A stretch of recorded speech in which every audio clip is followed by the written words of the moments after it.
Now at 10 and streaming on crossroadstoday.com, a candidate for the Victoria IS board is stepping away from the race.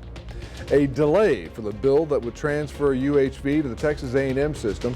What's behind the holdup and what's next for the university? And domestic spending faces historic cuts under President Trump's new budget plan. Well, we had an eventful day here in Texas, but got our rain, but are we going to see any bit more rain? We'll have that answer coming up in our full forecast.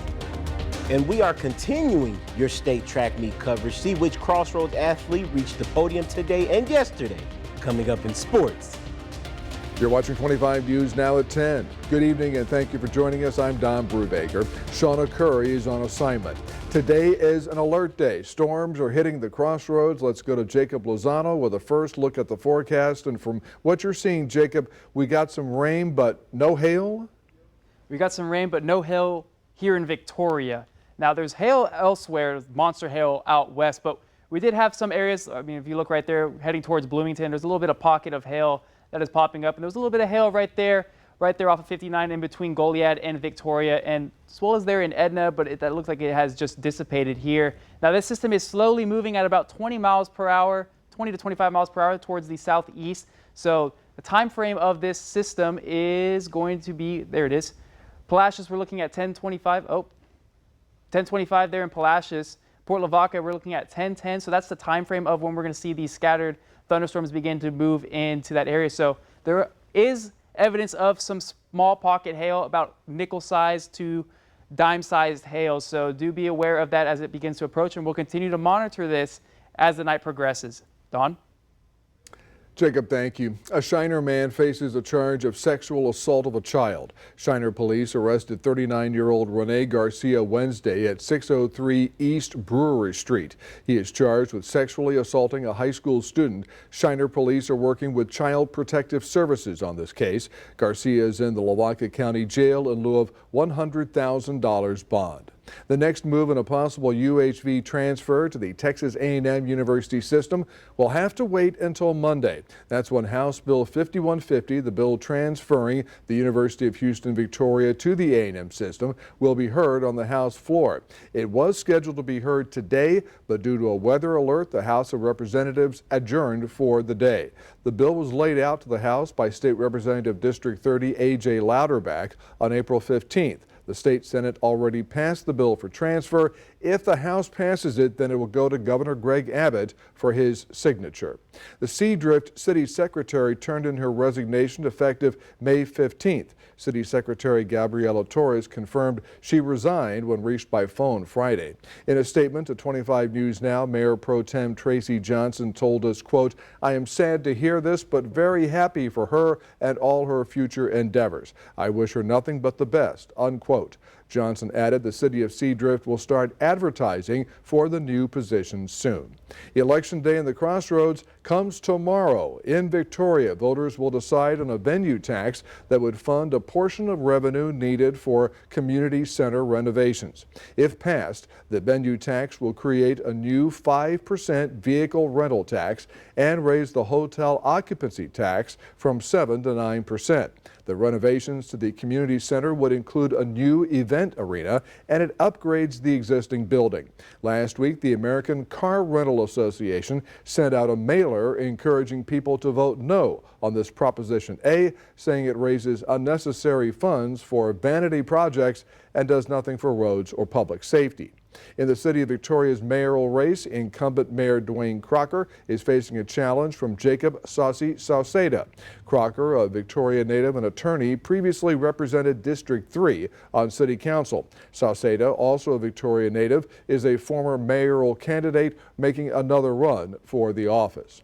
In the race for Victoria ISD's District 6 seat, incumbent Margaret Pruitt is running against Andy Rokovich. Pruitt, a legal assistant and school board vice president, is active in local church and community service. Rokovich, a longtime resident, has a history of involvement in local politics, previously serving as president of the Young Republicans. A Victoria ISD board candidate dropped out of the race 2 days before Election Day. 25 News Now reporter Ray Mosley has more on the reason why and what's next.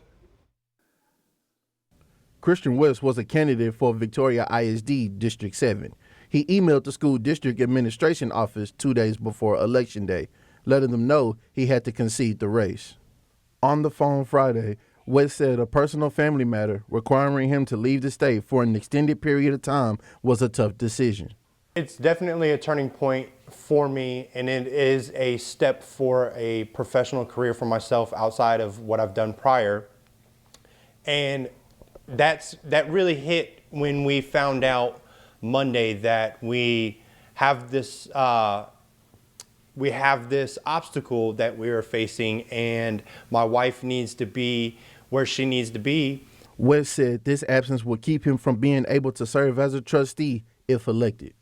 While not endorsing either of the other two candidates, he expressed his support for both Mickey Costello and Joshua Moore, saying they have similar ideas to his. Well, honestly, I'm sad and I'm hurt. I've received a lot of phone calls from the community. I've received a lot of messages from the community. I've had people reach out and ask if everything's okay. I am fine. I'm hurt because I'm having to leave the community. I'm hurt that I'm having to concede from the race. Margetta Hill, the Victoria County Elections Administrator, said if West appears to be the winner of the May 3rd election, a special election will be held at a later date. Don't give up hope. Believe in the future of our kids, because we are in good hands. We have great candidates on board. We have a great board currently. It's just moving in the right direction and taking that step forward in the right direction. West says he cares deeply about Victoria. Wherever he lands, his mission remains the same, making sure children are provided for. Ray Mosley, KAVU TV, 25 News Now. Two candidates are now vying for the open District 7 seat on the Victoria ISD board. Joshua Moore and Michael Costello are running to replace board president Mike Mercer, who is not seeking re-election. Residents of Bloomington are also voting to decide whether to incorporate their community. A petition including the entire town was approved by Victoria County Judge Ben Zeller on September 20th, 2024, allowing the incorporation question along with the selection of a mayor and 2 city commissioners to be placed on the ballot. There are a number of area races we will be watching Saturday. The polls are open in Victoria at 34 locations from 7 a.m. to 7 p.m. Join us for the very latest Election Day coverage right here on 25 News Now and on our website, crossroadstoday.com.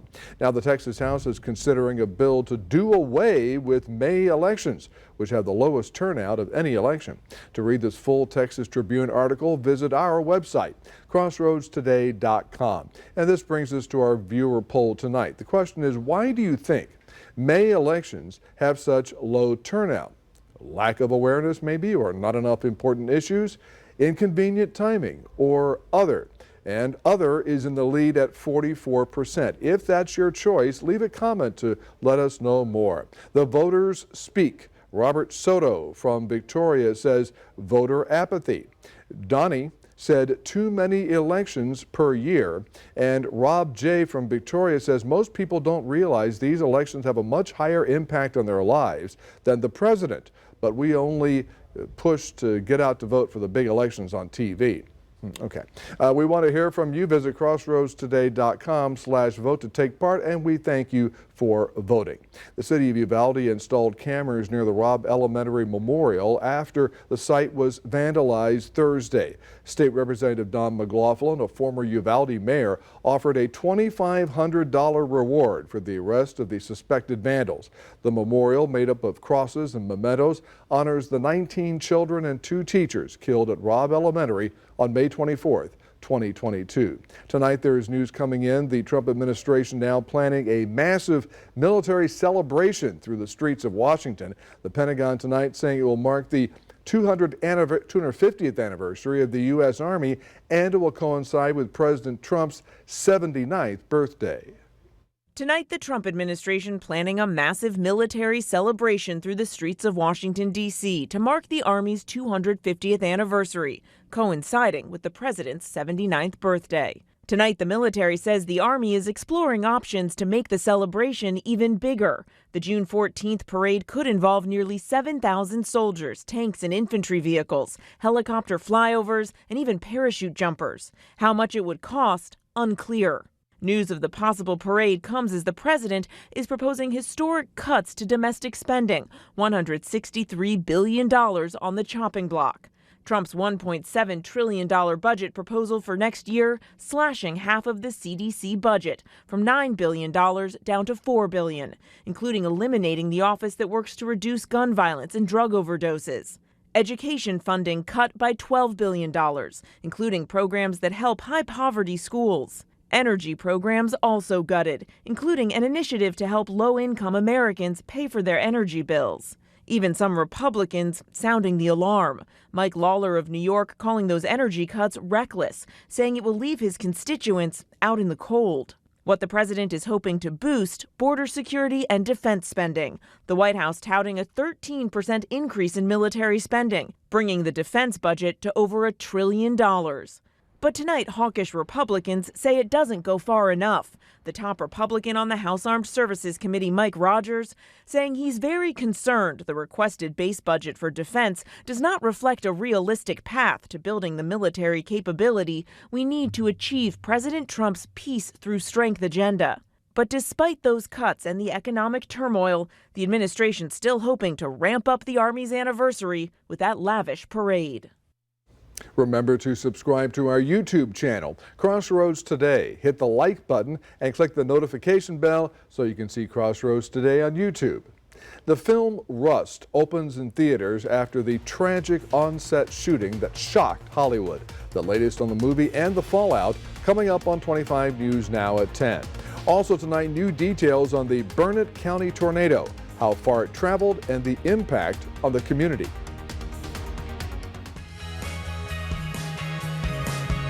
This week on Community Crossroads, how your ideas could help transform Victoria. From Constable to Fire Marshal, Richard Castillo looks back at his service to the county. If you have a baby on the way, don't miss these must-know mom tips. We'll have summer fun with the YMCA. And who's faster, cops or kids? The kids have a load of fun. They're getting to work with the officers, for a common goal. And the officers have just as much fun as the kids do.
Texas measles cases rise to 683. That's a jump of 20 since Tuesday. On Friday, 3 counties reported their first cases. State officials say 6 new cases of measles were reported in El Paso. State officials report 89 patients have been hospitalized. Most of the cases continue to be minors, with 448 being under the age of 18, and 201 of those cases were under the age of 5. 3.5 years after the deadly on-set shooting, the movie Rust is now in theaters. The Western stopped production after cinematographer Helena Hutchins was shot and killed on set. Actor Alex Baldwin and the film's armorer, Hannah Gutierrez, were charged with involuntary manslaughter following the incident. Baldwin's charges were twice dismissed. Gutierrez was sentenced to 18 months in prison.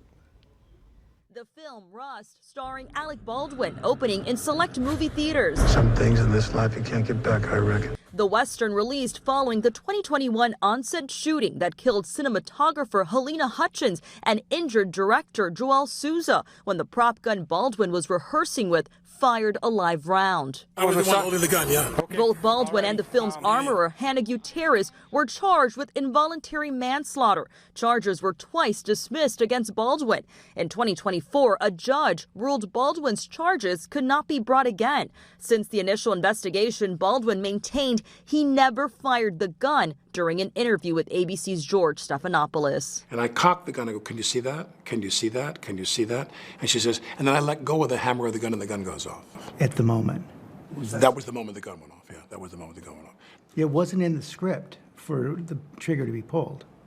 Well, the trigger wasn't pulled. I didn't pull the trigger. Gutierrez is serving 18 months in prison for involuntary manslaughter for failing to secure the gun on the set. She appealed the conviction. However, a judge denied her request for a new trial.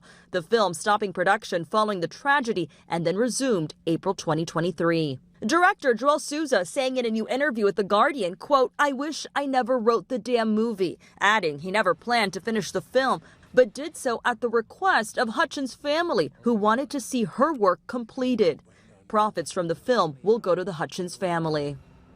Earlier this year, Baldwin sued New Mexico prosecutors and sheriff's office officials alleging malicious prosecution against him, making this one of at least a dozen civil lawsuits filed concerning Hutchins' death. Melissa Adon, ABC News, Los Angeles. On a list of things to do if you won the lottery, getting in a bar fight and kicking a police officer in the face probably is not high on your list, but that's what one man is accused of doing. Now on Monday, 50-year-old James Farthing and his mother were announced as Powerball winners in Kentucky. They won a jackpot worth $167 million. The next day, Farthing and his girlfriend were arrested at a Florida resort. Police say he punched another hotel guest in the face during an argument. Farthing was arrested as he was trying to flee the scene. The National Weather Service reports Thursday's tornado in Burnett County left a path of destruction more than 3 miles long.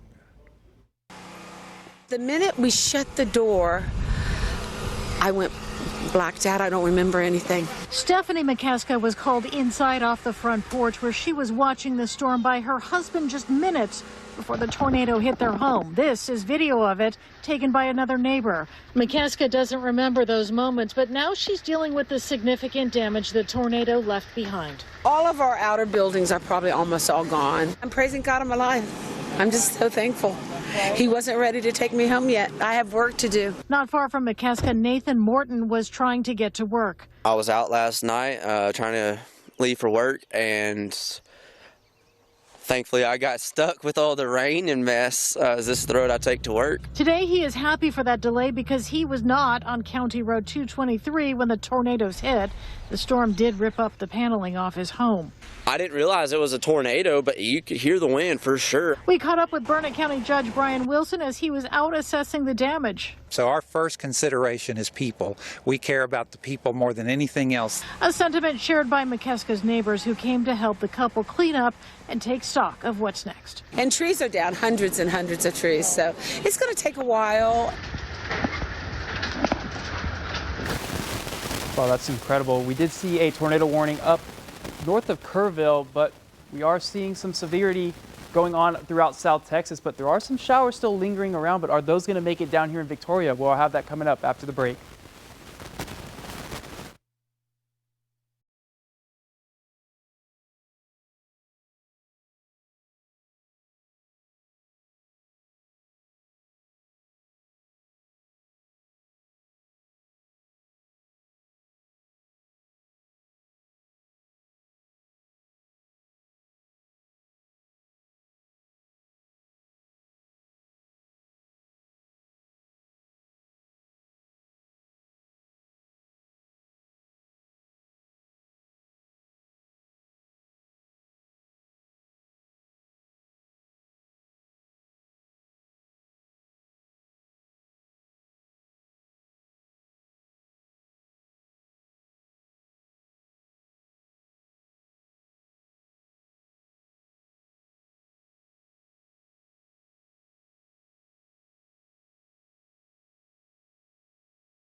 Well, good evening, Crossroads. The rain has finally passed through our region, but did it get up to 87 degrees, well off of our record of 101. I mean, I can only imagine that. But we are going to be looking at these showers well north of us that may be making their way down here into Victoria, but we're also going to be watching these massive monster hail makers that are going on right now. I mean, that's dropping tennis ball to baseball-sized hail right there, and dropping right here, especially off of I-35 too, and west of Laredo. So we're going to be watching these supercell thunderstorms to see what they end up doing, what these showers are going to be doing. Maybe they'll be making their way down here. But for us here in the Crossroads, we're pretty much out of all of that. We did have a couple spots of hail, nothing here in Victoria that I know of. Based off of the radar, that's what it's looking like. But we did see some hail up there around Edna and right here around 59 in between Victoria and Goliad. Now, that system is starting to move well northeast of us right now, and Port Lavaca is starting to see some of that rain going on, a little bit in Bloomington as well. But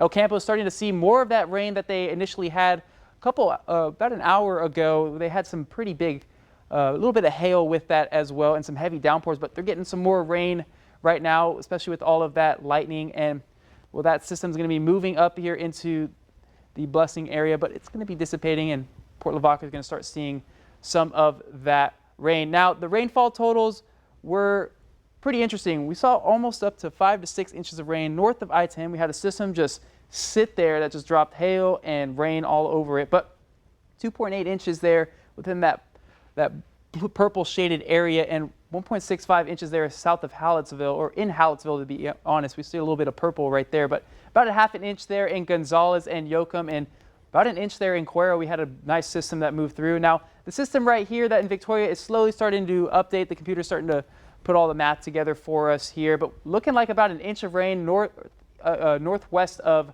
Victoria, and a little bit about an inch right there as well. So maybe about a half an inch of rain is what we saw within that system that moved on through the area, but we'll confirm that here later in the show. But rain chances are going to possibly still continue. We're still watching all these showers and thunderstorms begin to move, so we may see a little bit of stuff going on just from those monster cells that are moving over. Nothing well severe as of right now for looking into this going through, but it'll be clearing out as we go on through the nighttime, and we'll start to see some clearing in the area. Now, that's not the end of the rain. We are going to take a little break from it, but we are going to see some more showers begin to pop up here as another front's going to be moving in here on Tuesday and Wednesday. So there's that front line here Tuesday morning, and by Tuesday afternoon, we'll start to see some showers begin to pop up again. So more rain, I'm all for it. Just leave all the severity out of it. But looking like we're going to see some rain here. We're going to be continuing to monitor for any severe updates, but as of right now, I think severe stuff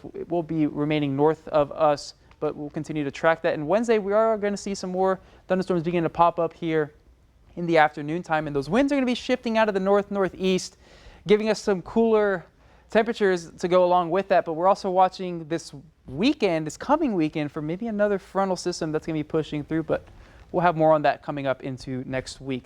Now, temperatures tomorrow morning will be in the mid to upper 60s, bit cooler for us here, which is going to be quite nice because I know it's been a bit hot and muggy for us here, and we'll be up right around the low 80s, high 70s, maybe even some mid 70s for our daytime highs, which is honestly a great little break before we get into summer. But temperatures tomorrow morning, or Sunday morning, 59. We'll be right around the upper 50s, very low 60s for us here in the Crossroads region. So it'll be a little cooler for us this weekend. I'm honestly going to enjoy it.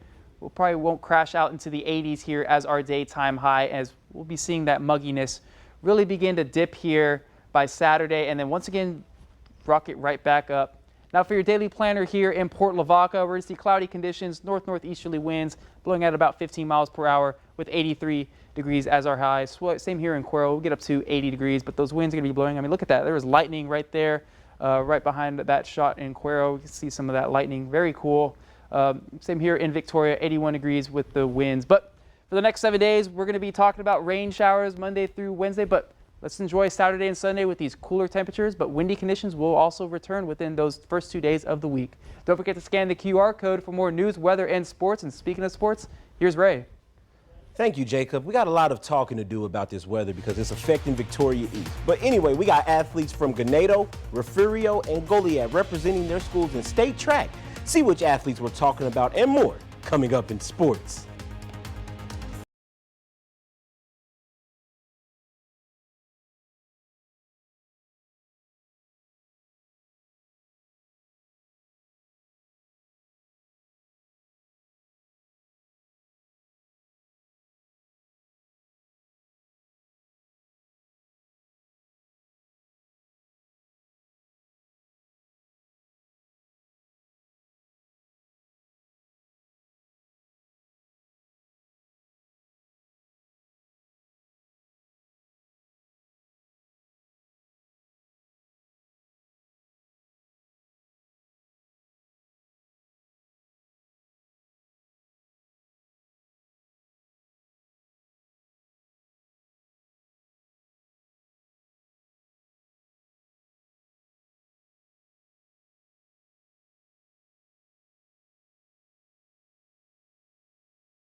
Gannado was one of the other schools to send their athletes for state and track. Bryce Ullman, a name I'm sure we're all familiar with, finished 8th in long jump. Austin Pena, who's running tomorrow in the 400-meter dash. Now, I got a word from Pena about his track meet at the Gannado ring ceremony this past week. Here's what Austin has to say about the track. Man, I'm excited, man. It's going to be great. It's the first time I've been there, so it's going to be big. Just work hard. If you give like total effort every race, man, it helps you, takes you a long way. Absolutely. Now, both Victoria schools are in some crucial playoff action. East, after splitting the series last night, went down to Milby and took the lead, which led to an unfortunate delay of game in the bottom of the first. But however, East was up 1-0. Milby was batting with 2 outs and a runner on the second. So the Titans still got some work to do at Butler Stadium tomorrow to continue the series.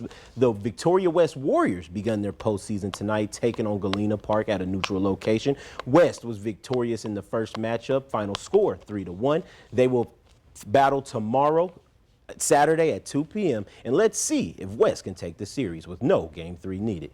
And on to Jackson County as they are battling another Crossroad teams in the Refugio Bobcat. Yesterday's matchup saw the Indians walk away with the impressive victory, final score 10-0. Both teams will get a 2-day break as they're experiencing it right now before they head back to Hallettsville, and Game 2 will be on Saturday at 3 p.m. and a third game will follow if necessary. But looks like the Indians don't have no worries with that 10-0 victory. And continuing your state track coverage, and we're talking about Goliad. 2 athletes we've covered in the past making their way in state, and both of these athletes broke school records. This track season, Cord Zamzow finished 2nd in the 300-meter hurdles with a time of 37.41. Big congrats on getting the silver. Then Kiana Lee finished 3rd in the 100-meter dash, recording a time of 11.8. And also, let's talk about Refugio. And recently, there's a Abilene Christian signed senior Sierra Tilley showcasing why she's a top prospect, finishing 1st in discus, throwing for 150 feet and 1 inch. Tilley also finished 2nd in shot put for 41 feet and 9 inches.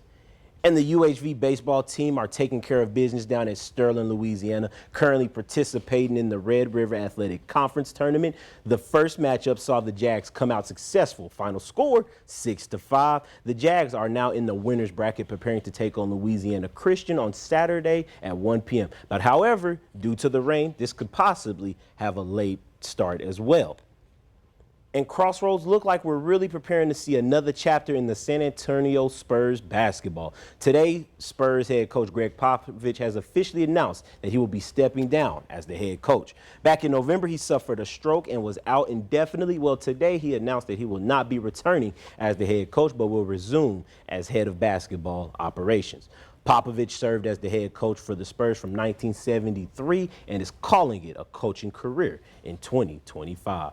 And staying on the topic of the NBA, in the NBA in the state of Texas, let's talk about the playoffs as the Rockets face elimination ahead of their game, but they are taking on a injured but still dangerous Golden State Warriors. This series hasn't been short of entertaining, and here's the current score right now, and it sees the Rockets is up 101-89, and the only scorers over there on the Warriors side is just Draymond Green and Stephen Curry, but you got Fred VanVleet leading the way with 27 points, and Alperen Sengun with 18, and Amen Thompson 14. So it looks like we might have a Game 7, Don. I think that's good news here in the Crossroads, but that does it for your sports. Don?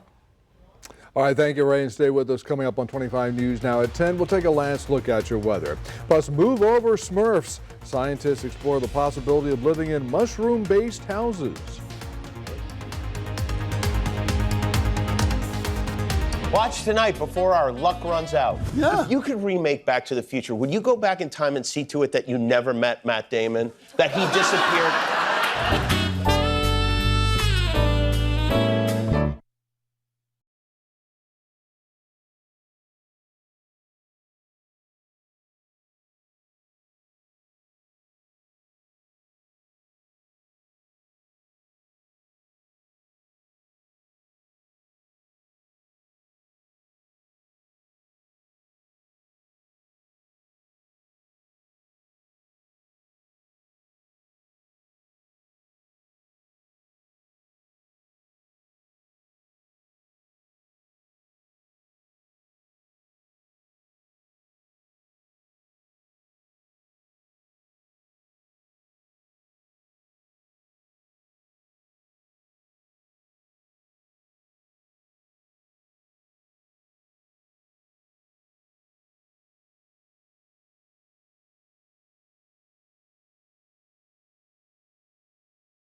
A team of scientists unwrapped the mystery about a mummy's preservation in Central Europe. The human remains were first stored in a church crypt in a remote Austrian village. A group of international researchers used advanced techniques to find how this mummy came to be so well preserved. They discovered a unique embalming method was used. A mixture of small wood chips and fabric was packed inside the mummy and kept it in its air-dried state. The man was an aristocrat and monk who became a parish vicar. He died in 1746 at age 37.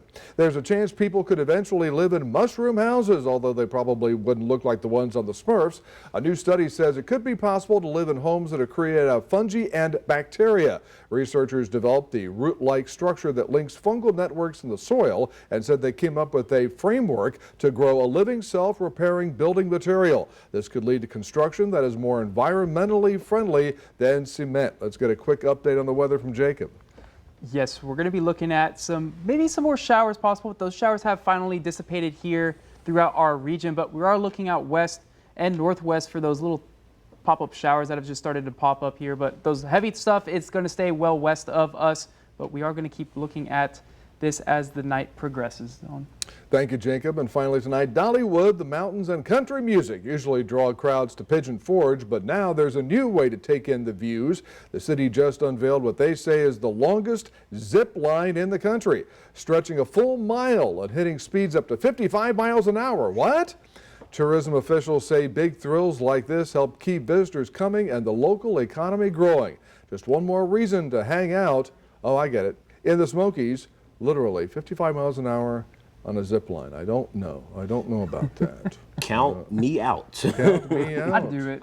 You do it? Okay, Jacob signs up. All right, thank you guys. Thanks for joining us. Join 25 News Now and CrossroadsToday.com for all the latest election results tomorrow. Have a great weekend. Jimmy Kimmel Live starts now.